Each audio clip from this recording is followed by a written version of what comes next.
ଏହି ଖବର ଭାରତ ଏବଂ ଜାପାନ ମଧ୍ୟରେ $68 ବିଲିୟନ ପ୍ରାୟ 5.7 ଲକ୍ଷ କୋଟି ଟଙ୍କାର ଏକ ବଡ଼ ନିବେଶ ବିଷୟରେ, ଯାହା ପ୍ରଧାନମନ୍ତ୍ରୀ ମୋଦିଙ୍କ ଜାପାନ ଗସ୍ତ ସମୟରେ ଘୋଷଣା କରାଯିବ। ଏହି ନିବେଶର ଉଦ୍ଦେଶ୍ୟ କେବଳ ଭାରତ ଜାପାନ ସମ୍ପର୍କକୁ ମଜବୁତ କରିବ ଆଉ ସମଗ୍ର ବିଶ୍ୱ ଅର୍ଥନୀତିରେ ମଧ୍ୟ ପରିବର୍ତ୍ତନ ଆଣିବ। ନମସ୍କାର, ନଟ୍ ଟାଇମ୍ ନ୍ୟୁଜ୍କୁ ସ୍ୱାଗତ। ମୁଁ ରଜନୀକାନ୍ତ ପଣ୍ଡା। ଆପଣମାନେ ଜାଣନ୍ତି କି ଜାପାନ ଏବେ ଭାରତରେ $68 ବିଲିୟନ ଏକ ବିପୁଳ ନିବେଶ କରିବାକୁ ଯାଉଛି।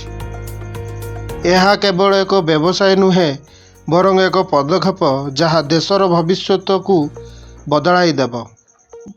ମୋଦିଙ୍କ ଜାପାନ ଗସ୍ତରୁ ଭାରତ କ'ଣ ପାଇବାକୁ ଯାଉଛି ତାହା ଜାଣନ୍ତୁ। ଏଠି ପ୍ରଶ୍ନ ଉଠୁଛି, ଜାପାନ ଏତେ ବଡ଼ ନିବେଶ କାହିଁକି କରୁଛି?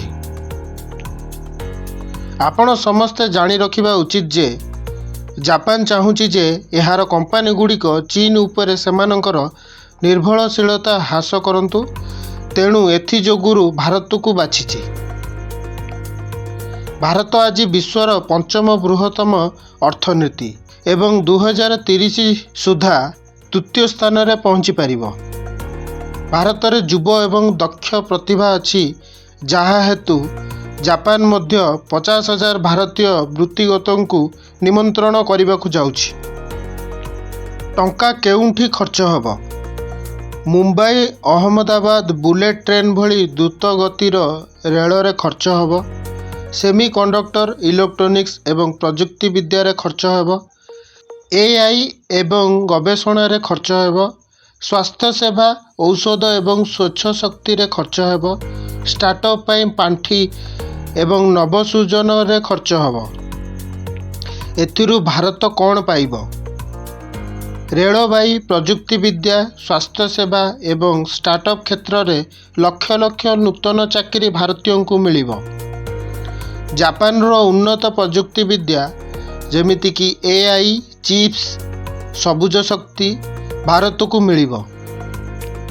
ଉନ୍ନତ ଭିତ୍ତିଭୂମି, ବୁଲେଟ୍ ଟ୍ରେନ୍, ସ୍ମାର୍ଟ ସିଟି, ରାଜପଥ ଭାରତରେ ତିଆରି ହେବ।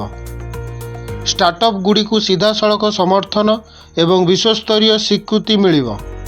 ଭାରତକୁ ଦୃଢ଼ ବିଶ୍ୱସ୍ଥିତି ମିଳିବ। ଭାରତ ଉପରେ ବିଶ୍ୱସ୍ତରୀୟ ପ୍ରଭାବ କିପରି ପଡ଼ିବ? ଚୀନର ପ୍ରଭାବ କମ୍ କରିବ, ଯୋଗାଣ ଶୃଙ୍ଖଳାକୁ ସୁଦୃଢ଼ କରିବ। ଆମେରିକାର ଶୁଳ୍କ ନୀତିର ଚାପ ତଳେ ମଧ୍ୟ ରହିବ। ଭାରତ ଏବଂ ଜାପାନ ଏକାଠି ହେବେ ଏବଂ ନୂତନ ସମ୍ଭାବନା ଅନୁସନ୍ଧାନ କରିବେ। ଏସିଆରେ ନୂତନ ନେତୃତ୍ୱ, ପ୍ରଯୁକ୍ତିବିଦ୍ୟା ଏବଂ ସ୍ୱଚ୍ଛ ଶକ୍ତିରେ ପରିଣତ ହେବ।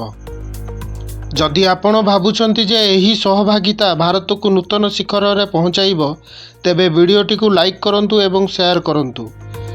ଆଉ ଆମକୁ କମେଣ୍ଟରେ ଜଣାନ୍ତୁ ଯେ କେଉଁ ଜାପାନୀ ପ୍ରଯୁକ୍ତିବିଦ୍ୟା ଭାରତରେ ସବୁଠାରୁ ପ୍ରଭାବଶାଳୀ ହୋଇପାରିବ। ଏମିତି ବଡ଼ ବଡ଼ ଖବର ପାଇଁ ଆମ ସହିତ ଯୋଡ଼ି ହୋଇ ରୁହନ୍ତୁ ଆଉ ନଟ୍ ଟାଇମ୍ ନ୍ୟୁଜ୍ ଚ୍ୟାନେଲକୁ ସବସ୍କ୍ରାଇବ୍ କରନ୍ତୁ। ବର୍ତ୍ତମାନ ପାଇଁ ଏତିକି ରହିଲି। ପୁଣି ଦେଖା ହେବ ଆଉ ଏକ ନୂଆ ଖବର ସହିତ। ଦେଖୁଥାନ୍ତୁ ନଟ୍ ଟାଇମ୍ ନ୍ୟୁଜ୍, ପ୍ରତ୍ୟେକ ମୁହୂର୍ତ୍ତ ପ୍ରତ୍ୟେକ ଖବର।